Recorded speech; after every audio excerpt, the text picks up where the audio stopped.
السلام علیکم ورحمۃ اللہ وبرکاتہ۔ اللہ سبحانہ و تعالی نے قرآن مجید میں ارشاد فرمایا ان الذین یؤذون اللہ ورسولہ لعنہم اللہ فی الدنیا والآخرہ واعد لہم عذابا مہینا۔ فرمایا یقیناً جو لوگ اللہ اور اس کے رسول کو اذیت دیتے ہیں ان پر دنیا اور آخرت میں اللہ تعالیٰ نے لعنت کی ہے اور ان کے لیے ذلیل کرنے والا عذاب تیار کر رکھا ہے۔ سورہ الاحزاب آیت نمبر 57۔ آج سے ہم ایک انتہائی اہم موضوع پر بات کریں گے اور روزانہ کی بنیاد پر اس سلسلہ کو جاری رکھیں گے۔ ہمارا اصل موضوع یزید بن معاویہ ہے۔ قبل اس کے کہ ہم اپنے موضوع پر بات کریں چند بنیادی باتیں عرض کر دینا میں ضروری سمجھتا ہوں۔ مثلا اس موضوع پر بات نہیں کرنا چاہیے، کچھ لوگوں کا یہ خیال ہے بھائی کسی موضوع پر بات کرنے کے بغیر اس کے اہم یا غیر اہم ہونے کا فیصلہ سنانا بتلا رہا ہے کہ دال میں کچھ کالا ہے۔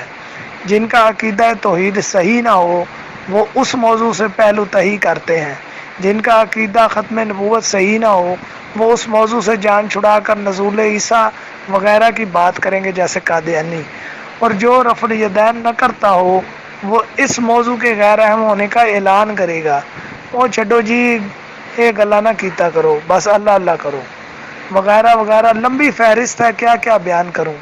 یہ جی تاریخی واقعہ ہے اور تاریخ کا اعتبار نہیں ہے۔ میں نے پوچھا حدیث کی سند صحیح ہے یا ضعیف، ہمیں کیسے پتہ چلے گا؟ کہنے لگا روایت کرنے والے راوی اگر ثقہ ہوں اور ان کا آپس میں لقاء ثابت ہو، ملاقات ہو، حافظہ صحیح ہو، سند متصل ہو وغیرہ وغیرہ۔ تو میں نے کہا راویوں کے حالات زندگی قرآن مجید میں ہے؟ کہنے لگا نہیں۔ میں نے کہا حدیث میں ہے؟ کہنے لگا نہیں۔ میں نے کہا کہاں ہے؟ کہنے لگا تاریخ میں۔ میں نے کہا ابھی تو آپ کہہ رہے تھے کہ تاریخ معتبر نہیں، اب تاریخ معتبر کیوں؟ وہ تیری زلف میں پہنچی تو حسن کہلائی، وہ تیرگی جو میرے بخت سیاہ میں تھی۔ یعنی ایک ہی پل میں تاریخ دلیل، دوسرے پل میں تاریخ بکواسات کا مجموعہ۔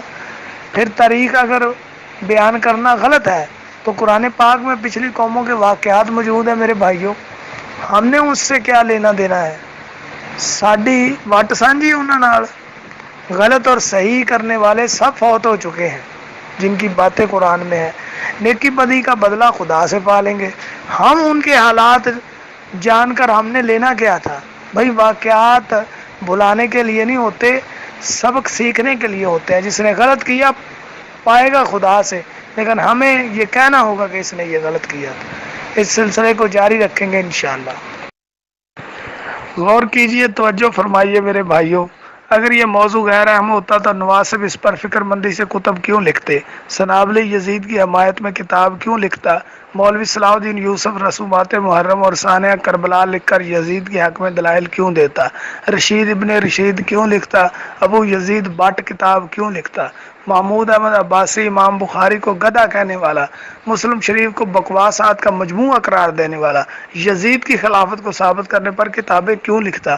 حکیم فیض عالم صدیقی حضرت علی رضی اللہ تعالیٰ عنہ کی توہین کرنے والا ناصبی اس موضوع پر اتنا قلم کیوں چلاتا؟ یعنی ایک طرف مستقل کتابیں لکھتے ہیں، دوسری طرف کہتے ہیں اس موضوع کو بیان نہیں کرنا چاہیے، یہ قبر اشر کے سوال نہیں ہے، یوں وہ پورا پرا وغیرہ وغیرہ۔ یہ چند کتب اور ان کے مصنف میں نے بتائے ہیں، سینکڑوں باقی ہیں۔ یعنی جب یزید کی حمایت کرنی ہو تو اس سے اہم موضوع کوئی نہیں، جب حقائق بیان ہو تو زبان بندی کی تلقین کرنے کی کوشش کرتے ہیں۔ یعنی حضرت حسین رضی اللہ تعالیٰ عنہ کی شہادت کی خبر رسول اللہ صلی اللہ علیہ وسلم نے خود بیان فرمائی تھی، اس کو بھی نہیں بیان کرنے دیتے۔ بھائی حدیث کا وہ حصہ ہے، اور فضائل یزید جو خود انہوں نے بنائے ہیں، خود ساختہ، وہ بیان کریں گے۔ اگر کوئی دعا کرے گا تو کہے گا نہیں نہیں نہیں زبان بندی کرو جی، چھوڑو جی، یہ کڑک قبر اشدہ سوال۔ کربلا سے متعلق احادیث بخاری میں ہے، مسلم میں ہے، کتب ستہ میں ہے، محدثین کی کتابوں میں حدیث کی کتاب موجود ہے، مورخین نے اس کو تاریخ میں نقل فرمایا، اور مفسرین کی تفاسیر کی کتابوں میں یہ باتیں موجود ہیں۔ وہ نہیں بیان کرنی، البتہ اپنا لوچ سوار کے تلنا۔ خیر اب آتے اصل موضوع کی طرف۔ عقل مند کو اشارہ کافی ہوتا ہے، میں نے بہت سے اشارے کر دیے ہیں۔ ام المومنین حضرت عائشہ رضی اللہ تعالیٰ عنہ بیان کرتی ہیں مشکات المصابیح میں موجود ہے اور حدیث کی سند حسن ہے۔ محدث الاثر حافظ زبیر علی زئی اہل حدیث کے بہت بڑے محقق اور محدث، وہ اس کی تحکیم لگاتے ہیں، اس پر حکم لگاتے ہیں کہ یہ حسن درجے کی روایت ہے۔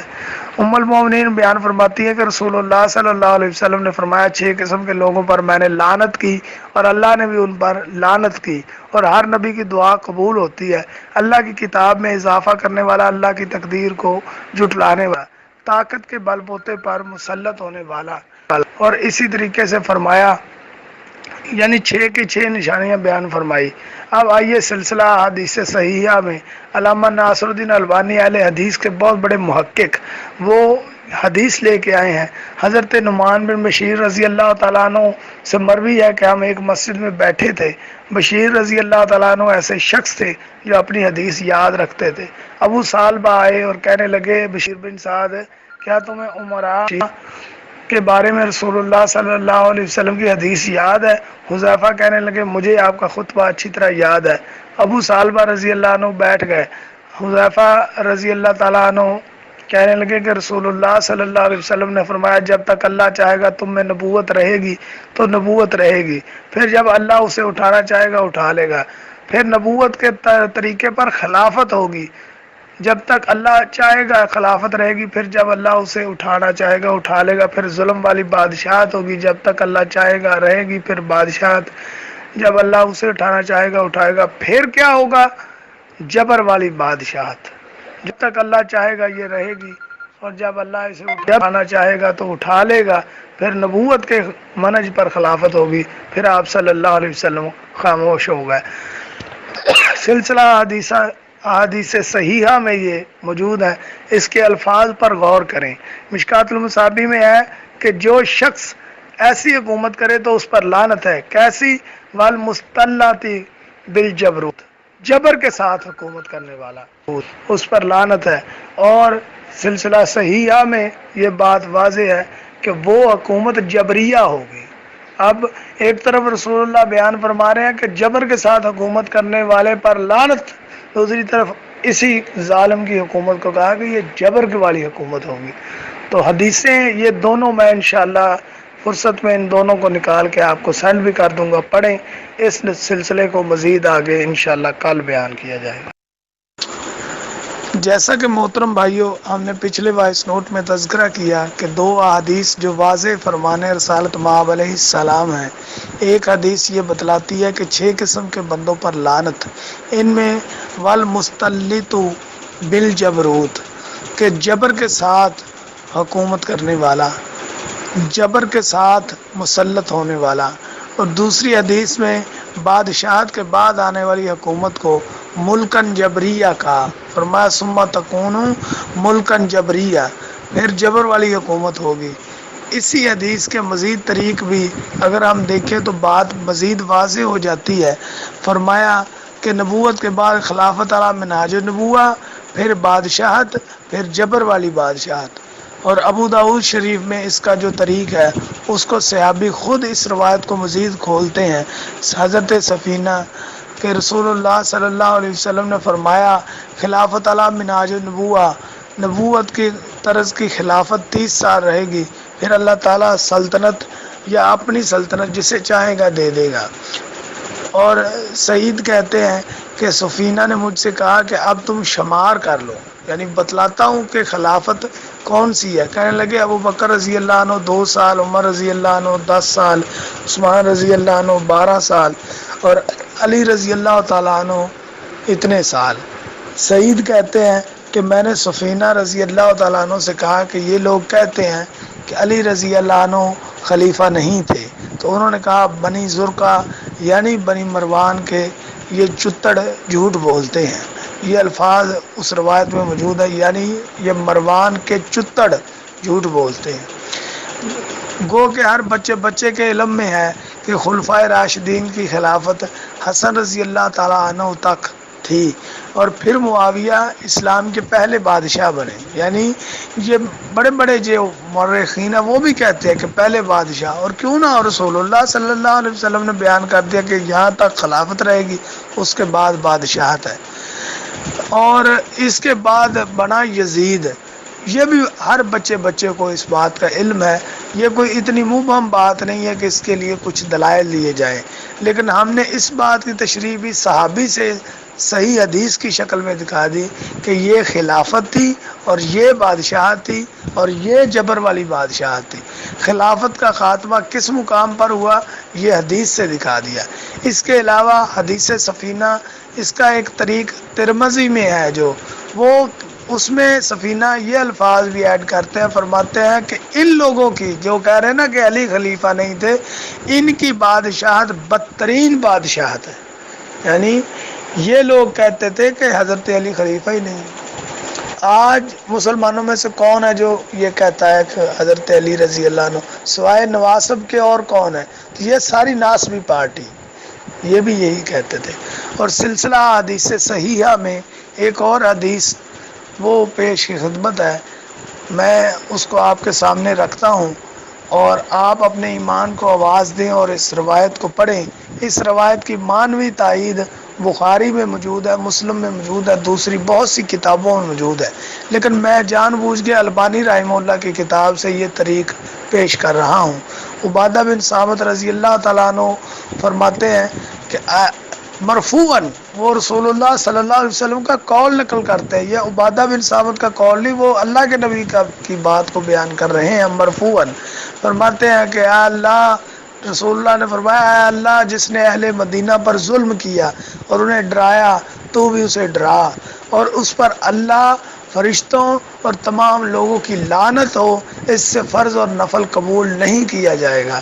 یزید نے مدینہ کو 3 دن تک مباح ٹھہرایا ہے، کسی کو اس پہ کوئی کسی قسم کا بھول نہیں ہے، لیکن اگر کسی کو نہیں پتا یا کوئی اتنا ہی بولا ہے تو وہ اٹھائے البدایہ والنہایہ حافظ ابن کثیر کی اس واقعے کی مکمل جو ڈیٹیل ہے وہ لے کے آئے ہیں۔ اور کوئی کہے جی یہ تو آپ تاریخ سے پیش، تو میں تاریخ کی اہمیت کو بھی بیان کر چکا، اور خود حافظ ابن کثیر لکھتے ہیں کہ یہ یزید کے حکم سے ہوا تھا سارا کچھ، اس نے مدینہ کو 3 دن تک حلال ٹھہرایا، یہ اس کے حکم سے ہوا، اور صحابہ رضی اللہ عنہ قتل ہوئے وہاں پر، یہ سارا۔ اور اس پر حافظ ابن کثیر نے، امام ابن تیمیہ نے، بڑے بڑے نے انہوں نے کلاس لگائی اس بارے میں کہ یزید جو ہے وہ اس نے یہ ظلم کیا۔ اور یہ حدیث بازی ہے کہ اللہ کے نبی علیہ السلام نے فرمایا جس نے اہل مدینہ پر ظلم کیا، انہیں ڈرایا، تو اے اللہ تو بھی اسے ڈرا، اور اس پر فرشتوں اور اللہ تعالیٰ کی اور فرشتوں کی اور تمام لوگوں کی لعنت ہے۔ تو یہ لعنت والا دعویٰ ہم نے الحمدللہ ثابت کیا۔ اس واقعے کی مزید اگر کسی کو ہوگا یہ حدیث میں نہیں تو اس کے طریق واقعہ حرہ کے بخاری میں موجود ہے، مسلم میں موجود ہے، اور حدیث کی کتب میں موجود ہے کہ واقعہ حرہ ہوا تھا۔ یہ حوالے جلد ہی میں سکین پیش کر دوں گا۔ اصل میں کل 9 محرم کی وجہ سے نیٹ ورک بریک رہا، اسی لیے میں سارا دن رابطے میں نہیں رہ سکا، اور اسی لیے میں وہ حوالے بھی آپ کی خدمت میں پیش نہیں کر سکا۔ آج 10 محرم ہے اور آج بھی امید ہے کہ نیٹ ورک بند کر دیا جائے گا، پھر انشاءاللہ جب اگلا وائس نوٹ آئے گا اس کو میں مزید جاری رکھوں گا اور سارے ثبوت پیش کروں گا۔ جی میرے پیارے بھائیوں، گزشتہ سے پیوستہ ہم نے اس بات کو جانا کہ یزید ملعون کی طرف نبی صلی اللہ علیہ وسلم کی صحیح حدیث استدلالتاً، اشارتاً اور کنایتاً دلالت کرتی ہیں کہ وہ ملعون تھا۔ مثلا ہائی لائٹس کے طور پر میں عرض کر دوں، مشکات المصابیح کی حدیث بتاتی ہے کہ جبر سے حکومت کرنے والا ملعون ہے، مفصل حدیث میں پیچھے بیان کر چکا۔ اسی طریقے سے خلافت اور بادشاہت کے بعد آنے والی حکومت جبریہ حکومت ہوگی، سلسلہ حدیث صحیحہ سے میں پیش کر چکا، اور اس کی مزید تائید مسند احمد، ترمذی اور ابو داود کی حدیث سے ملتی ہے۔ اور اہل مدینہ کو ڈرانے والا ملعون، یہ بھی صحیح مرفوع حدیث میں پیش کر چکا ہوں سلسلہ حدیث صحیحہ میں۔ آپ فکر نہ کریں، یہ ساری حدیثوں کے سکین میں لگا دوں گا، آج کل نیٹ ورک کا پرابلم تھا اس لیے نہیں لگا سکا۔ اس خبیث کے لعین ہونے پر یہ واضح دلالت کرتی ہیں۔ اب آئیے خاص دلیل کی طرف اور فہم سلف کی طرف۔ صحیح بخاری میں رسول اللہ صلی اللہ علیہ وسلم کی حدیث کو امام بخاری رحمہ اللہ نقل کرنے سے قبل باب لکھتے ہیں، اور باب کے الفاظ حدیث کے متن میں موجود ہیں، یعنی کہ یہ امام بخاری کی رائے ہے۔ امیر المومنین فی الحدیث امام بخاری رحمہ اللہ باب لکھتے ہیں حلقت امتی علی یدیہ ظلمۃ من صفحا، فرمایا کہ میری امت کی ہلاکت قریش کے چھوکروں کے ہاتھوں سے جو کہ بے وقوف ہوں گے ان کے ہاتھوں سے ہوگی۔ امت کی ہلاکت قریش کے چھوکروں کے ہاتھ جو کہ بے وقوف ہوں گے ان کے ہاتھوں سے ہوگی۔ حافظ ابن حجر اسقلانی فتح الباری شرح صحیح بخاری میں اس حدیث کے تحت لکھتے ہیں، اب ذرا فہم سلف بھی آپ نے دیکھنا، یعنی یہ لوگ کہتے ہیں کہ جناب آپ نے بخاری سمجھنی ہے تو فتح الباری پڑھیے، آپ بخاری نہیں سمجھ سکتے اگر فتح الباری نہ پڑھیں، یعنی صحیح بخاری کی سب سے عمدہ شرح، اس میں حافظ ابن حجر اسقلانی لکھتے ہیں کہ اس حدیث کے تحت وہ لکھتے ہیں کہ اس کا مصداق یزید بن معاویہ ہے، کہ جن کے بارے میں رسول اللہ صلی اللہ علیہ وسلم نے فرمایا نا کہ میری امت کی ہلاکت یہ بے وقوف چھوکروں کے ہاتھوں سے ہوگی، تو یہ چھوکرا یزید بن معاویہ ہے۔ اور وہ حضرت ابو ہریرہ رضی اللہ عنہ کے الفاظ لکھتے ہیں، یہ نہیں کہ یہ ان کا اپنا استدلال ہے یا ان کی رائے ہے، وہ استدلال کرتے ہیں حدیث سے کہ سیدنا ابو ہریرہ رضی اللہ تعالیٰ عنہ اس ملعون کی حکومت سے پناہ مانگتے تھے اللہ کی، اور یہ ملعون کے الفاظ میں پچھلے سارے دلائل کی روشنی میں کہہ رہا ہوں۔ وہ فرماتے ہیں کہ حضرت ابو ہریرہ رضی اللہ تعالیٰ عنہ اس کی حکومت سے اللہ کی پناہ طلب کیا کرتے تھے، اور سیدنا ابو ہریرہ رضی اللہ تعالیٰ عنہ بازار میں چلتے ہوئے یہ کہتے تھے کہ الہی مجھ کو نہ پائے 60واں سال، یعنی میں 60ویں سال تک زندہ نہ رہوں، فتنوں سے پناہ مانگی۔ اس سے یہ نہ کوئی مطلب نکال لے کہ موت کی تمنا کرنا یا یہ کہنا کہ اللہ مجھے مار دے صحیح ہے، یہ نہیں، لیکن فتنوں سے بچنے کے لیے کہ اللہ مجھے وہ دن نہ دیکھنے پڑے۔ تو 60 کی آغاز میں یہ یزید ملعون بیٹھا، اسی کی حکومت سے سیدنا ابو ہریرہ رضی اللہ تعالیٰ عنہ پناہ طلب کیا کرتے تھے۔ مزید ہم انشاءاللہ اگلے وائس نوٹ میں اگلے دن ہی بات کریں۔ محترم بھائیوں، ہم نے عمومی دلائل سے اپنے دعوے کو ثابت کیا، اب خصوصی دلائل پیش ہیں۔ ابن حجر رحمہ اللہ کی فتح الباری سے حلقہ امتی علی یدیہ ظلمۃ من صفحا، کہ امت کی ہلاکت بے وقوف لونڈوں کے ہاتھوں ہوگی، یہ خصوصی دلیل اس لیے ہے کہ اس میں جن لونڈوں کی بات کی گئی اس میں سر فہرست یزید بن معاویہ ہے۔ ابن حجر رحمہ اللہ نے نہ صرف اس بات کو لکھا ہے بلکہ استدلال سے ثابت بھی کیا ہے۔ علامہ ناصر الدین البانی رحمہ اللہ سلسلہ حدیث صحیحہ میں ایک مرفوع حدیث لے کے آئے ہیں، فرماتے کہ ابو ذر غفاری رضی اللہ تعالیٰ عنہ سے مروی ہے کہ انہوں نے یزید بن ابی سفیان سے کہا کہ میں نے رسول اللہ صلی اللہ علیہ وسلم سے سنا، فرما رہے تھے کہ پہلا شخص جو میری سنت کو بدلے گا وہ بنو امیہ میں سے ہوگا۔ اسی روایت کو مسند ابو یعلا میں پڑھیں، فرمایا امت کا معاملہ عدل پر قائم رہے گا حتیٰ کہ بنو امیہ کا ایک شخص اس کو پامال کر دے گا، اور اس کا نام لیا رسول اللہ صلی اللہ علیہ وسلم نے، یہ نہیں کہ صرف بنو امیہ کا وہ شخص۔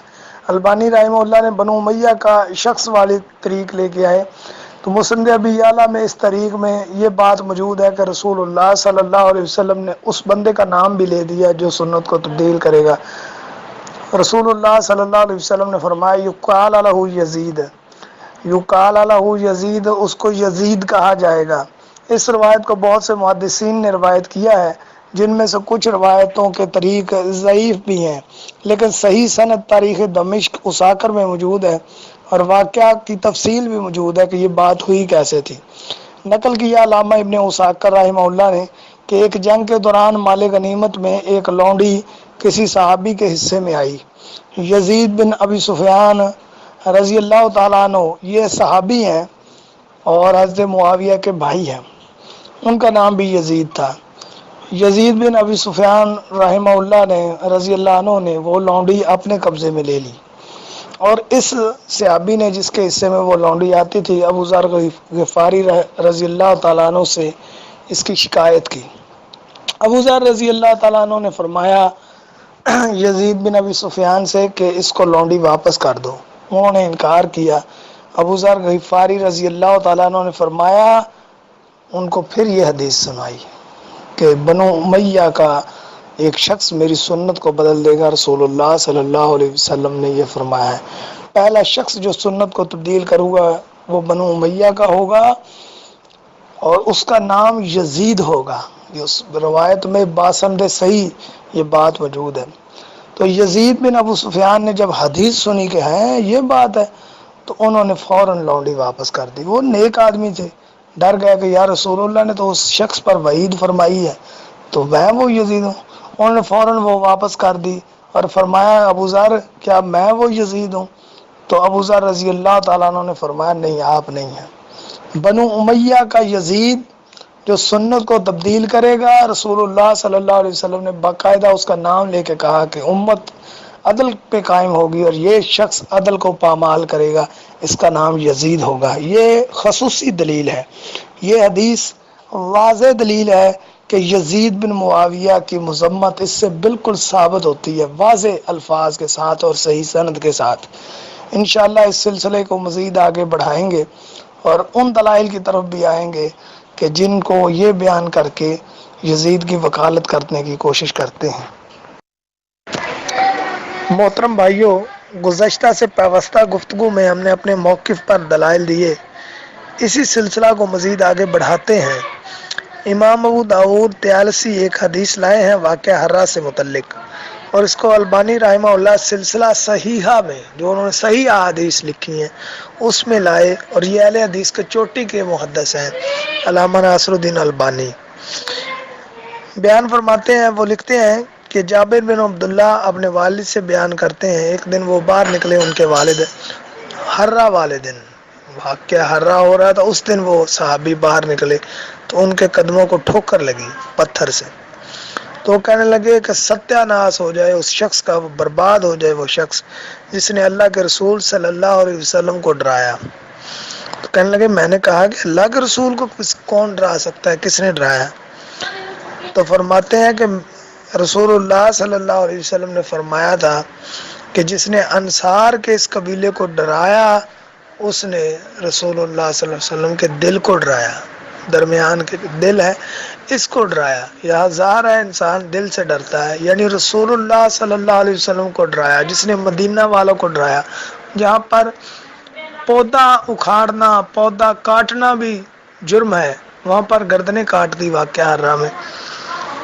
آئے ہائے، جو رسول اللہ صلی اللہ علیہ وسلم کو ڈرائے کیا وہ شہزادہ ہوتا ہے؟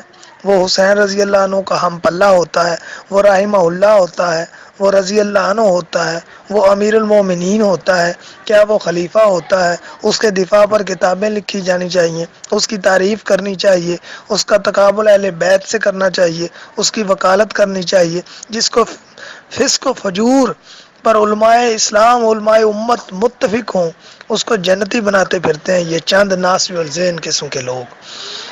گند مچایا ہوا جو صحابہ کا قاتل ہو، اگر کچھ اور آپ لوگوں کو توفیق نہیں ملتی تو حافظ ابن کثیر رحمہ اللہ کی البدایہ والنہایہ پڑھ لیں، اسی سے واقعہ حرہ سے متعلق حافظ ابن کثیر لکھ کر جو تبصرہ کیا ہے حافظ ابن کثیر نے وہ پڑھ لیں، احادیث لکھی ہیں واقعہ حرہ سے متعلق سارا چیزیں انہوں نے لکھی ہیں۔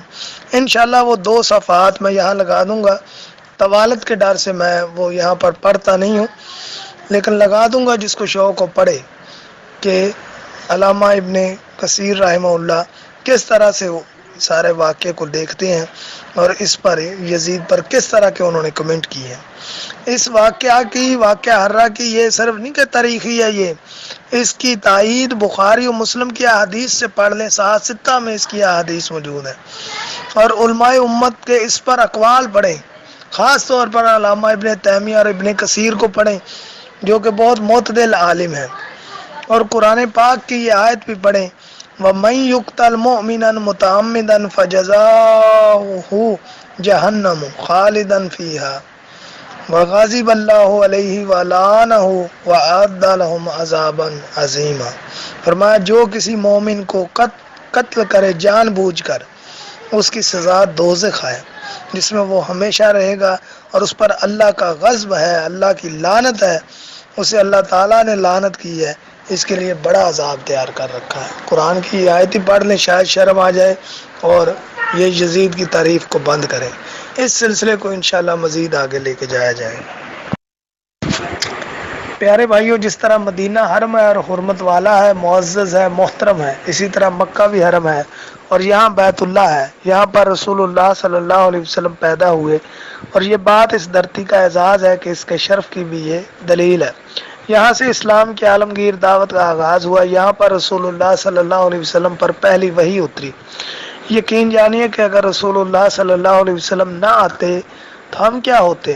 قرآن کریم نے اشارہ کیا، مختصر مگر جامع کلام، لَقَدْ مَنَّ اللَّهُ عَلَى الْمُؤْمِنِينَ إِذْ بَعَثَ فِيهِمْ رَسُولًا مِّنْ أَنفُسِهِمْ يَتْلُو عَلَيْهِمْ آيَاتِهِ وَيُزَكِّيهِمْ وَيُعَلِّمُهُمُ الْكِتَابَ وَالْحِكْمَةَ وَإِنْ كَانُوا مِنْ قَبْلُ لَفِي ضَلَالٍ مُّبِينٍ۔ فرمایا بے شک مسلمانوں پر اللہ کا بڑا احسان ہے کہ انہی میں سے ایک رسول ان میں بھیجا جو انہیں اس کی آیتیں پڑھ کر سناتا ہے اور انہیں پاک کرتا ہے اور انہیں کتاب اور حکمت سکھاتا ہے۔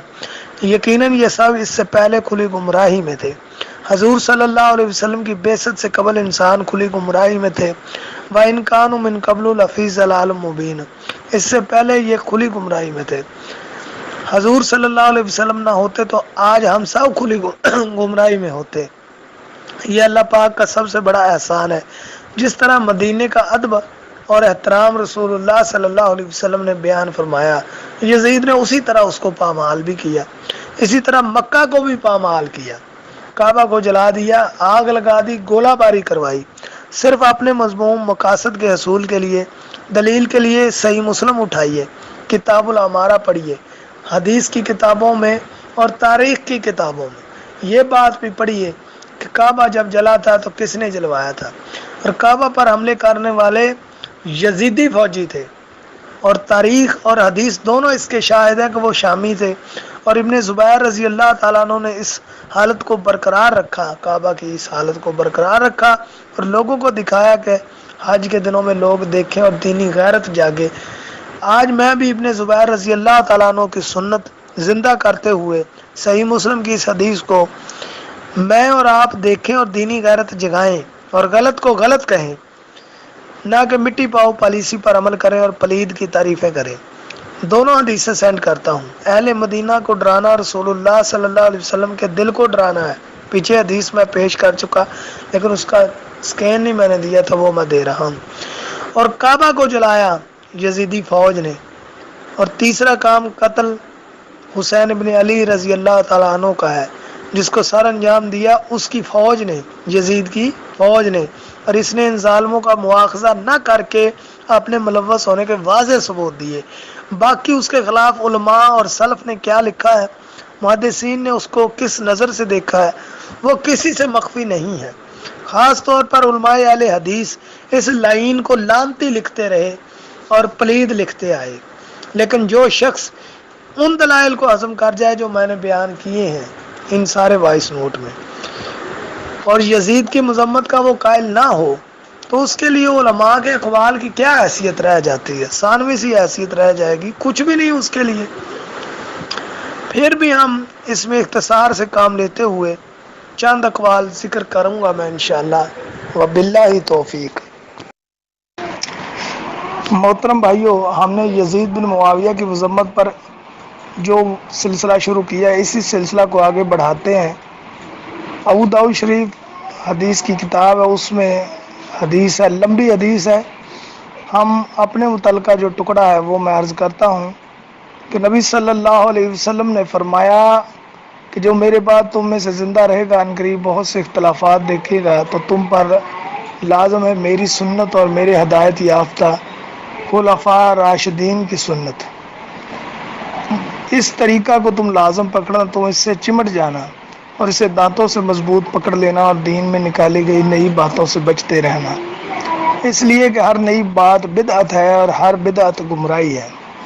پتہ چلا کہ رسول اللہ صلی اللہ علیہ وسلم کی سنت بھی اور خلفائے راشدین کی سنت بھی یہ پکڑنا ضروری ہے۔ اللہ کے رسول نے اس کو بیان فرمایا ہے، اس کو دانتوں کی داڑھوں کی مضبوطی سے پکڑنا، پھر نہیں گمراہ ہو گئے۔ اگر اس کو چھوڑ دیا پھر تو ظاہری بات ہے کہ گمراہی ہے۔ تو خلیفہ راشدین، اس میں سے میں ایک خلیفہ کی بات کرنا چاہتا ہوں کہ ان کے نزدیک یزید پلید سے ان کا متعلق ان کا موقف کیا تھا۔ اٹھائیے لسان المیزان حافظ ذہبی کی اور تہذیب التہذیب حافظ ابن حجر عسقلانی رحمہ اللہ کی۔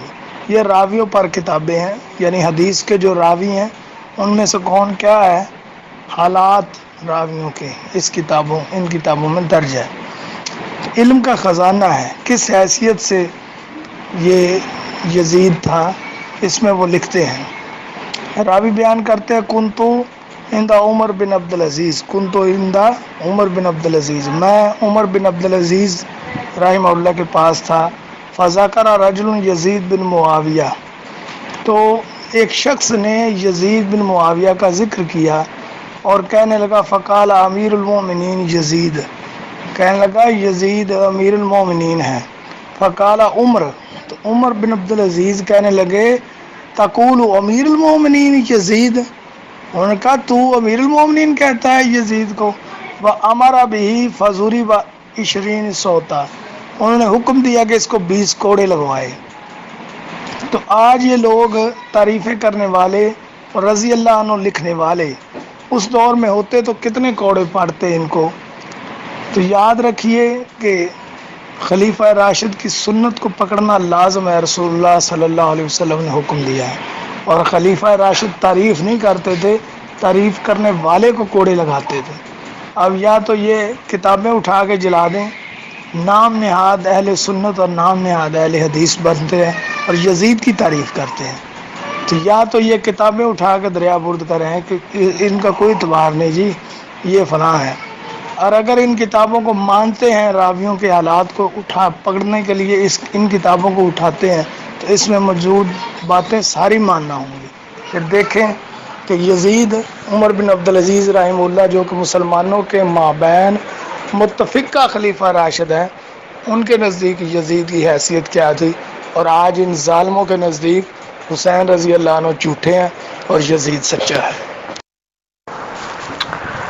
محترم بھائیوں، جیسا کہ آپ کے علم میں ہے کہ یزید کی مذمت پر ہم نے اختصار سے کام لے کر اپنے دعویٰ پر دلائل عرض کیے، مزید اس پر دلائل عرض کیے جا سکتے ہیں، لیکن اس کو مزید طویل کرنے کی ضرورت میں محسوس نہیں کرتا۔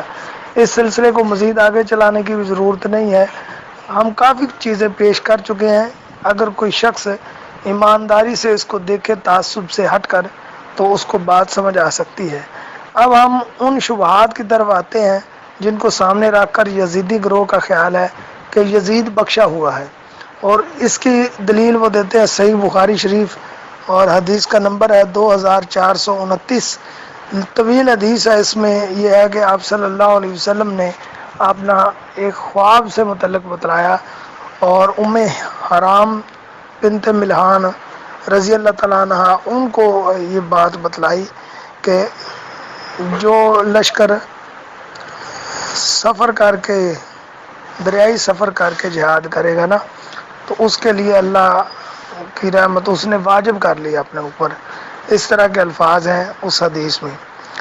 تو اس کے بعد اس کا آخری جو ٹکڑا ہے اس میں یہ ہے کہ نبی علیہ الصلوۃ والسلام نے فرمایا کہ سب سے پہلا لشکر میری امت کا جو کیسر کے شہر پر چڑھائی کرے گا تو اس کی بھی مغفرت ہو گئی۔ اس میں الفاظ ہیں اول جیشن من امتی یغزون مدینۃ قیصر مغفور لہم۔ تو یہ حدیث ہے جس کو پیش کیا جاتا ہے، بخاری شریف اس کا حدیث کا نمبر 2429 ہے، میں عرض کر چکا۔ اس کے علاوہ دوسری روایت بھی بخاری شریف میں ہے، اس کا نمبر ہے 1186۔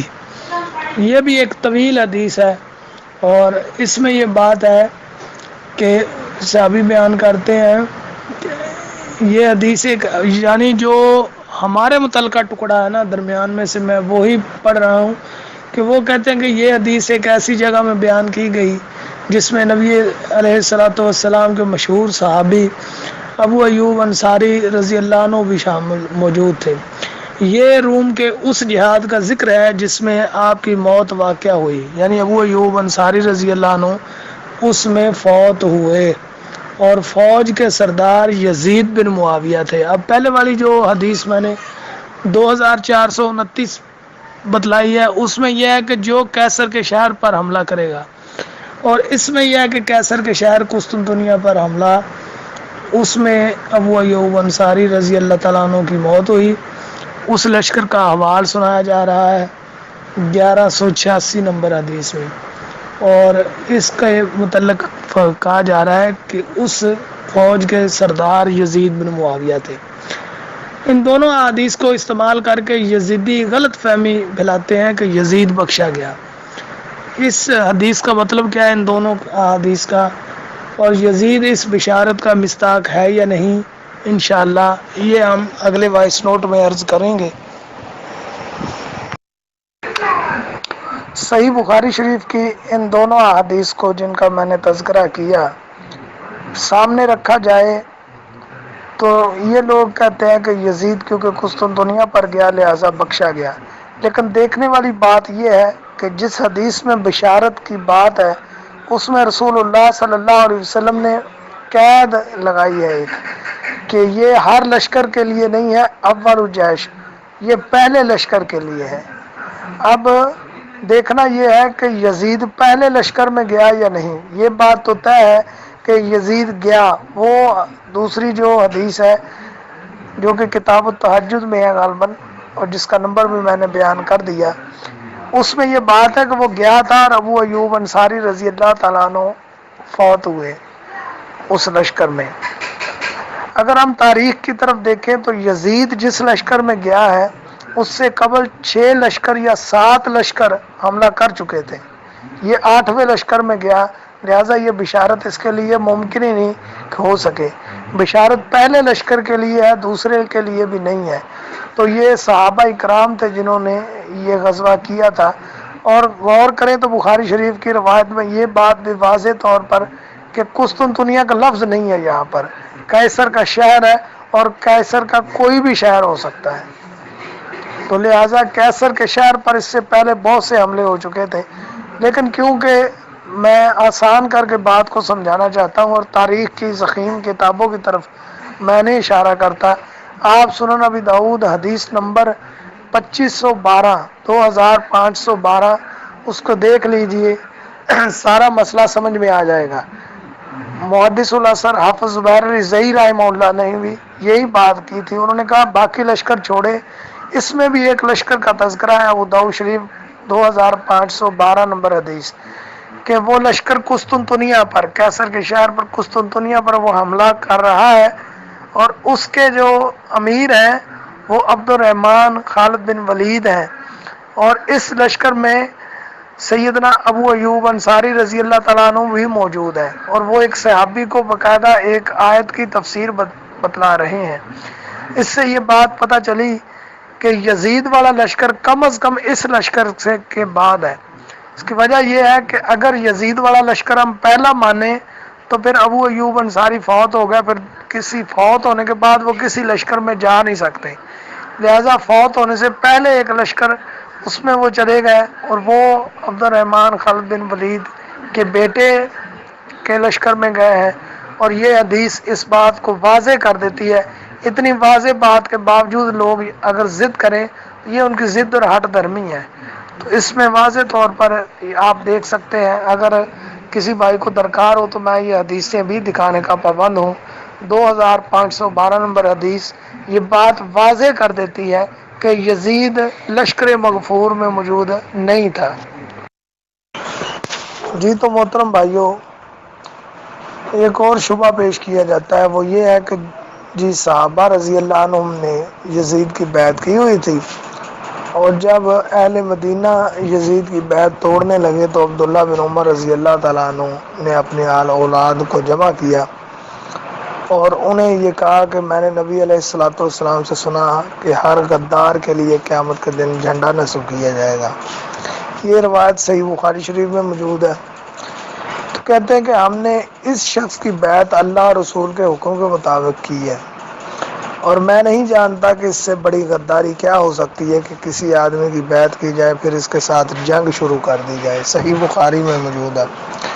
اس سے یہ لوگ ثابت کرنے کی کوشش کرتے ہیں کہ یزید کی بیعت توڑنا عبداللہ بن عمر رضی اللہ عنہ کے ہاں غداری تھی۔ جس شخص کی بیعت توڑنا غداری قرار پائے اس کے خلاف خروج کرنا کیوں کا جائز ہو سکتا ہے؟ یہ ان لوگوں کا ایک دھوکہ ہے۔ اس پر عرض ہے، صحیح بخاری شریف سے اس کا رد انشاءاللہ میں کرتا ہوں۔ واضح طور پر ہے کہ حضرت احنف بن قیس رضی اللہ تعالیٰ عنہ بیان کرتے ہیں کہ میں گھر سے چلا اور میرا ارادہ تھا کہ میں اس آدمی حضرت علی رضی اللہ عنہ کی مدد کروں۔ وہ جمل کے لیے نکلے تھے۔ راستے میں ان کی ملاقات حضرت ابو بکر رضی اللہ عنہ سے ہو گئی، تو انہوں نے پوچھا کہاں کا ارادہ ہے؟ تو فرماتے ہیں کہ میں نے کہا علی رضی اللہ عنہ کی مدد کے لیے جا رہا ہوں۔ کہا واپس لوٹ جاؤ، میں نے نبی صلی اللہ علیہ وسلم سے سنا، آپ علیہ السلام نے فرمایا کہ جب دو مسلمان اپنی تلواریں لے کر باہم لڑتے ہیں تو قاتل اور مقتول دونوں دوزخی ہوتے ہیں۔ تو میں نے کہا یا رسول اللہ صلی اللہ علیہ وسلم، قاتل تو دوزخی ہوا لیکن مقتول دوزخی کیوں قرار پائے گا؟ اس لیے آپ علیہ السلام نے فرمایا اس لیے کہ مسلمان بھائی کے قتل کا خواہش مند تھا، یعنی قاتل اور مقتول دونوں دوزخی۔ اب سوال یہ ہے کہ حضرت ابو بکر رضی اللہ تعالیٰ عنہ کی استدلال کی روشنی میں تو جنگ جمل کے شرکاء جن میں جلیل القدر صحابہ بلکہ عشرہ مبشرہ بھی ہیں، انہیں نعوذ باللہ جہنمی مان لیا جائے؟ جس طرح حضرت ابو بکر رضی اللہ تعالیٰ عنہ کا استدلال کی روشنی میں جنگ جمل میں جو لوگ شامل ہوئے تھے ان کو جہنمی نہیں سمجھا جا سکتا، اسی طریقے سے یزید کی بیعت توڑنے والوں کو یا اس کے خلاف خروج کرنے والوں کو عبداللہ بن عمر کی روایت کی روشنی میں غدار قرار نہیں دیا جا سکتا۔ یہ عبداللہ بن عمر رضی اللہ عنہ کی ایک اپنی رائے تھی، جیسے اس صحابی کی بھی رائے ہے۔ انہوں نے کہا نہ جا، وہاں جا کے یا قتل ہوگا یا قتل کرے گا، اگر تو قتل کرے گا تب بھی اور اگر قتل ہو گیا تو تب بھی، دونوں صورتوں میں تم خسارہ۔ اسی طرح سے ابن عمر رضی اللہ تعالیٰ عنہ نے لوگوں کو روکنا چاہا اور ان کے پیچھے ان کا یہ مقصد تھا نیک کہ یہ خون ریزی سے بچ جائے، اس ظالم نے کوئی ڈیل نہیں دینی، تباہی لا دینی، اسی لیے انہوں نے ان کو روکا تھا۔ حقیقت یہ ہے کہ بعض صحابہ رضی اللہ عنہ کی طبیعتیں نہایت ہی محتاط واقع ہوئی ہیں، جہاں معمولی سا بھی شبہ ہوتا فوراً اس کام سے کنارہ کش ہو جاتے تھے، تو یہ شبہ کی بات تھی۔ اور باقی صحابہ رضی اللہ عنہ کا کسی ظالم شخص کے سامنے چپ رہ جانا، ظلم کے سامنے، یہ کوئی دلیل نہیں بنتی کہ اس سے اس بندے کی بڑی فضیلت آ گئی۔ اب لوگ کہتے ہیں جی وہ ایسی بات ہوتی تو صحابہ نہ نکلتے، یہ بھائی آپ حضرت حسین رضی اللہ عنہ کو صحابی نہیں سمجھتے؟ ابن زبیر رضی اللہ عنہ کو صحابی نہیں سمجھتے؟ ابن عمر رضی اللہ عنہ نے بھی باقاعدہ اس کی بیعت کرنے سے پہلے انکار کیا تھا۔ عبد الرحمن بن ابی بکر رضی اللہ عنہ نے، یہ صحابی نہیں ہے؟ یہ صحابہ کے بیٹے بھی ہیں، جلیل القدر صحابہ بھی ہیں، تو یہ ان لوگوں کا مغالطہ ہے۔ اس حوالے سے میں پیش کروں گا انشاءاللہ، صحیح بخاری سے ہی دکھاؤں گا، صحیح بخاری سے انشاءاللہ دکھاؤں گا کہ صحابہ رضی اللہ تعالیٰ عنہ غلط سے غلط کام پر مصلحتاً چپ بھی ہو جایا کرتے تھے۔ بھائی جان بچانا بھی تو فرض ہے، سارے ایک جیسے نہیں ہوتے، تو لہٰذا عبداللہ بن عمر رضی اللہ عنہ ہمارے سر کا تاج ہے، بالکل صحیح ہے، ان کی وہ اپنی ذاتی رائے ہے، لیکن ان کی وہ رائے غلط ہے، اس بنیاد پر ابن عمر رضی اللہ تعالیٰ عنہ کوئی ان کو برا نہیں کہہ سکتا۔ لیکن یہ وہ ظالم ہیں جو جان بوجھ کر صحابہ رضی اللہ عنہ کو لے کے آتے ہیں، آڑ بناتے ہیں تاکہ شیعہ لوگ پھر صحابہ پر بھی زبان درازی کریں کہ دیکھو جی اتنے ہی اچھے ہوتے تو کیوں نہ جناب وہ لوگوں کو جانے دیتے یا توڑنے دیتے بیعت۔ بھائی ایسی بات نہیں ہے، ان کی طبیعت محتاط تھی۔ تو انشاءاللہ اس سلسلے کو مزید آگے لے کے چلیں گے۔ محترم بھائیوں، ہم نے یزید بن معاویہ کے حوالے سے جو دعویٰ کیا تھا اس پر اپنے دلائل عرض کر دیے ہیں، اور جو شبہات ہیں ان کا بھی رد کر دیا ہے۔ اس سلسلہ کو اب ہم بند کرتے ہیں، صرف اس بات کے ساتھ کہ بعض لوگ یہ اعتراض اٹھاتے ہیں کہ صحابہ رضی اللہ عنہ کیوں نہیں نکلے، یا صحابہ رضی اللہ عنہ نے بیعت کی ہوئی تھی تو صحابہ رضی اللہ عنہ نے بیعت توڑ دی تھی، یہ صحیح بخاری سے ثابت ہے، جس کو وہ دلیل کے طور پر استعمال کرتے ہیں کہ ابن عمر رضی اللہ عنہ ان کو روکتے تھے۔ ابن عمر رضی اللہ عنہ بھائی اس لیے روکتے تھے کہ کیوں جان گوانی، اس بندے کے دل میں تو کوئی رحم نہیں، اس نے نہیں معافی دینی، اور ویسا ہی ہوا واقعہ حرہ میں بھی، اور دوسری چیزیں آپ سامنے دیکھ سکتے ہیں۔ تو ابن عمر رضی اللہ عنہ کی اپنی سوچ تھی، باقی صحابہ رضی اللہ عنہ کا اس کے خلاف نہ نکلنا۔ یہ لوگ کہتے ہیں جی ان کو صحابہ نہیں نکلے، بھائی جو نکلے تھے وہ صحابہ نہیں تھے، جنہوں نے بیعت توڑی تھی وہ صحابہ نہیں تھے، جنہوں نے اس کی بیعت کو صحیح نہیں جانا وہ صحابہ نہیں تھے۔ اگر ان کا نکلنا آپ کو پسند نہیں ہے یا آپ کے لیے دلیل نہیں ہے، تو پھر جو نہیں نکلے اگر وہ بھی نکل آتے تو آپ کے لیے کیا دلیل ہوتی۔ بہرحال میں عرض کر دوں کہ صحابہ رضی اللہ عنہ یہ ضروری نہیں ہے کہ ہر دفعہ غلط کام کے سامنے کھڑے ہی ہو جائیں، کئی دفعہ اپنی جان بچانے کے لیے وہ، جیسا کہ رسول اللہ صلی اللہ علیہ وسلم نے تو یہاں تک اجازت دی کہ جان بچانے کے لیے تمہیں جھوٹ بھی بولنا پڑے وہ بول لو۔ جیسا کہ ایک صحابی نے جاسوسی کرنے کے لیے جانا تھا، تو اس نے کہا میں آپ کے خلاف اگر کچھ کلمات کہہ دوں تو آپ علیہ السلام نے اجازت دی۔ ویسے آپ دیکھیں مسلمان اگر رسول اللہ صلی اللہ علیہ وسلم کی شان اقدس میں کوئی بات خلاف کرتا ہے تو سیدھا وہ کافر ہو جاتا ہے۔ تو آئیے میں اپنے دعویٰ پر دلیل دیتا ہوں۔ صحیح بخاری شریف اور حدیث کا نمبر ہے 240، یہ حدیث ضرور پڑھیے گا۔ کہتے ہیں سیدنا عبداللہ ابن مسعود رضی اللہ تعالیٰ عنہ فرماتے ہیں کہ ایک دفعہ اللہ کے نبی صلی اللہ علیہ وسلم کعبہ شریف میں سجدہ میں تھے، تو وہ کہتے ہیں کہ ان سے وہ کعبہ کے نزدیک وہ نماز پڑھ رہے تھے، سجدے میں تھے، ابو جہل اور اس کے ساتھی وہاں بیٹھے ہوئے تھے۔ ان میں سے ایک نے دوسرے سے کہا کہ تم میں سے کوئی شخص ہے جو قبیلے کی فلانے کی اونٹنی جو ذبح ہوئی ہے اس کی اوجڑی اٹھا لائے۔ اب اونٹنی کی اوجڑی اور لا کر محمد صلی اللہ علیہ وسلم جب سجدے میں جائیں تو ان کی پیٹھ پر رکھ دے۔ یہ سن کر ان میں سے سب سے زیادہ بدبخت انسان اٹھا، وہ اوجڑی لے کر آیا اور دیکھتا رہا کہ جب آپ صلی اللہ علیہ وسلم نے سجدہ کیا تو اس نے اس اوجڑی کو آپ کے دونوں کندھوں کے درمیان رکھ دیا۔ عبداللہ بن مسعود رضی اللہ تعالیٰ عنہ کہتے ہیں کہ میں یہ سب کچھ دیکھ رہا تھا مگر کچھ نہ کر سکا، کاش اس وقت مجھے روکنے کی طاقت ہوتی۔ عبداللہ بن مسعود رضی اللہ تعالیٰ عنہ کہتے ہیں کہ وہ ہنسنے لگے اور ہنسی کے مارے لوٹ پوٹ ہونے لگے، یعنی اتنا وہ لطف اندوز ہو رہے تھے کہ وہ ہنسی کے مارے لوٹ پوٹ ہونے لگے۔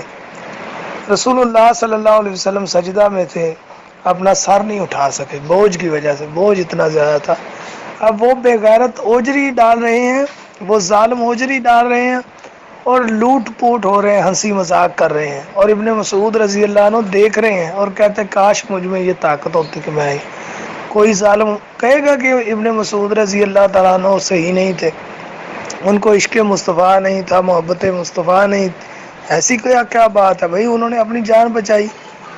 تو جس طرح ابن مسعود رضی اللہ عنہ اتنا بڑا کام ہونے کے باوجود نہیں نکلے یہ معاملہ کرنے کے لیے، ان کا سامنا کرنے کے لیے، تو باقی صحابہ یزید تو وہاں اس سے کئی زیادہ طاقت رکھتا تھا، اس کے جو حرم کی بے حرمتی کر دے، صحابہ کی گردنیں اڑا دے، جو زندہ لوگوں کے اعضاء کاٹ دے، عبید اللہ ابن زیاد، اس کے سامنے کسی کا نہ نکلنا آپ کو حیرت میں ڈال رہا ہے۔ یہ دلیل نکال لیا آپ نے، تو کچھ شرم کیجئے۔ صحیح بخاری 240 پڑھ کے دیکھ لیجئے۔ وہ کہتے ہیں کہ نبی علیہ السلام سر نہ اٹھا سکے یہاں تک کہ فاطمہ علیہ السلام آئی۔ یہاں پر امام بخاری رحمہ اللہ نے رضی اللہ عنہ نہیں لکھا، فاطمہ علیہ السلام لکھا ہے، آپ صحیح بخاری کھول کے دیکھ لیجئے۔ تو وہ کہتے ہیں فاطمہ علیہ السلام آئیں، ان کو کسی نے بتلا دیا، وہ بوجھ آپ کی پیٹھ سے اتار کر انہوں نے پھینکا۔ تب آپ صلی اللہ علیہ وسلم نے سر اٹھایا، پھر 3 مرتبہ فرمایا یا اللہ تو قریش کو پکڑ لے، ان کافروں پر بہت بھاری ہوئی یہ بات، انہیں بد دعا دی۔ تو عبداللہ ابن مسعود کہتے ہیں کہ وہ لوگ سمجھتے تھے کہ اس شہر مکہ میں جو دعا کی جائے وہ ضرور قبول ہوتی ہے۔ پھر آپ نے ان میں سے ہر ایک کا جدا جدا نام لیا کہ اے اللہ ان ظالموں کو ضرور ہلاک کر دے، ابو جہل، عتبہ بن ربیع، شیبہ بن ربیع، اور اسی طریقے سے ولید بن عتبہ، امیہ بن خلف اور عقبہ بن ابی موتی کو 7ویں آدمی کا نام بھی لیا مگر کہتے مجھے یاد نہیں۔ اس ذات کی قسم جس کے قبضے میں میری جان ہے، جن لوگوں کے بد دعا کرتے وقت آپ صلی اللہ علیہ وسلم نے نام لیے تھے، میں نے ان کی لاشوں کو بدر کے کنویں میں پڑے ہوئے دیکھا۔ یعنی خود ابن مسعود رضی اللہ عنہ نے کچھ نہیں کیا، صرف یہ بات نقل کی۔ تو یہ ہمارا استدلال ہے کہ یہ بہت بڑا ظلم ہو رہا تھا جس پر صحابی چپ رہے۔ اب کوئی اٹھے اور ابن مسعود پر فتویٰ لگا دے ذرا، تاکہ ہم بھی دیکھیں کہ وہ کتنا بڑا عالم ہے، کتنا بڑا محقق ہے۔ دوسری بات کہ یہ لوگ کہتے ہیں یزید بھائی، اور جب بادشاہ بن گیا اس وقت نکلنا بہت مشکل تھا، ابھی بادشاہ نہیں بنا تھا۔ تو یہ ذرا دیکھ لیجئے، یہ حدیث بھی صحیح بخاری میں ہے، 4827 اس کا نمبر ہے۔ مروان بن حکم وہ معاویہ کا گورنر تھا، تو اس نے ایک خطبے میں ایک موقع پر خطبہ دیا، اور خطبے میں اس نے یزید بن معاویہ کا بار بار نام لیا، تاکہ اس کے والد کے بعد لوگ اس سے بیعت کر لیں۔ بیعت شروع سے ہی، یعنی ابھی امیر معاویہ حکومت کر رہے ہیں اور اس کا نام لیا جا رہا ہے کہ اس پر عبد الرحمن بن ابی بکر رضی اللہ عنہما اور رسول اللہ کے سب سے قریبی عبد الرحمن بن ابی بکر، حضرت ابو بکر رضی اللہ عنہ کے بیٹے، حضور کے سالے دیکھیے، حضرت ابو بکر صدیق کے بیٹے، انہوں نے کہا اعتراضاً کچھ فرمایا، یعنی انہوں نے اعتراض کیا کہ بار بار یہ نام لے رہا ہے۔ وہ کیا اعتراضاً کہا تھا، وہ مستدرک میں اور نسائی میں موجود ہے۔ تو مروان، انہوں نے صرف اعتراضاً کہا تھا، نہ کوئی گولی ماری تھی، نہ کوئی تھپڑ مارا تھا، نہ باہر نکلے تھے، نہ کچھ کہا تھا، صرف اعتراض کیا تھا۔ اسی پر مروان نے کہا پکڑ لو اس کو، اور اگر ان کو امید ہوتی خیر کی کہ مجھے پکڑ کے لے جائیں گے تو ٹھیک ہے، وہ کھڑے رہتے، وہ بھاگ کھڑے ہوئے، اور ابو بکر صدیق کے بیٹے کو بھگایا ان ظالموں نے۔ وہ بھاگے اور بھاگ کے جا کے اپنی بہن کے حجرہ میں داخل ہو گئے، اما عائشہ رضی اللہ عنہ کے حجرہ میں۔ تو اس پر مروان پیچھے کھڑا ہو گیا باہر، اب اندر تو نہیں داخل ہوا، لیکن اس نے یہ کہا کہ کہنے لگا ہاں میں تمہارے بارے میں جانتا ہوں، تمہارے بارے میں قرآن میں یہ آیت اتری تھی کہ وہ کافر اپنے باپ سے کہتا تھا۔ تو قرآن مجید کی آیت اس نے عبد الرحمن بن ابی بکر پر فٹ کرنے کی کوشش کی کہ کافر اپنے باپ سے کہتا تھا کہ جنت جہنم کی تم باتیں یہ سب جھوٹ ہے، کہتا یہ آیت تم ہو اس کے مستحق۔ اس پر اما عائشہ رضی اللہ عنہ فرماتی ہیں کہ آل ابی بکر کے بارے میں قرآن مجید میں کچھ نازل نہیں ہوا سوائے ان آیات کے جو میری برات میں نازل ہوئی، سورہ توبہ میں، سورہ نور میں۔ تو اس سے بھی یہ بات پتہ چلی کہ وہ صرف بولے تھے، یہ بھائی ابھی یزید بیٹھا نہیں تو پہلے ہی وہ حجرہ میں ان کو گھس کے اپنی جان بچانا پڑی، ورنہ یہ پکڑ کے لے جاتے، اس طرح کرتے۔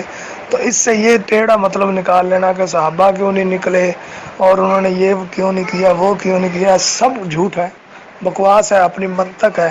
اس پر یا تو قرآن سے کوئی دلیل دیجئے کہ صحابہ نہیں نکلے لہٰذا یزید ولی بن گیا، یا حدیث سے دلیل دیجئے کہ جس کے خلاف صحابہ رضی اللہ عنہ نہ نکلے وہ بھائی ولی بن جاتا ہے، وہ امیر المومنین ہو جاتا ہے، وہ علیہ السلام ہو جاتا ہے، وہ رضی اللہ عنہ ہو جاتا ہے، وغیرہ وغیرہ۔ تو کچھ بھی نہیں، آپ کی اپنی منطق ہے، لہٰذا اب ہم اس سلسلہ کو بند کر رہے ہیں۔ امید ہے کہ یہ دلائل کافی ہوں گے، باقی کسی کو اگر کوئی کسی قسم کی خواہش ہو تو میرا اعلان ہے، میں یزید بن معاویہ کے تعلق سے اس کے ساتھ بات کرنے کے لیے تیار ہوں، ہما وقت تیار ہوں، میرے ساتھ بیٹھے، شرائط طے کرے، بات کرنے کے لیے ہم تیار ہیں۔ اللہ رب العزت سے دعا ہے کہ اللہ پاک ہمیں اہل بیت کا محب بنا دے، اور اہل بیت کے دشمنوں کے ساتھ ہماری نفرت اسی لحاظ سے ہی ہے کہ اسلام کا چوٹی کا اور سرے کا مسئلہ یہی ہے کہ محبت اللہ کے لیے اور نفرت اللہ کے لیے۔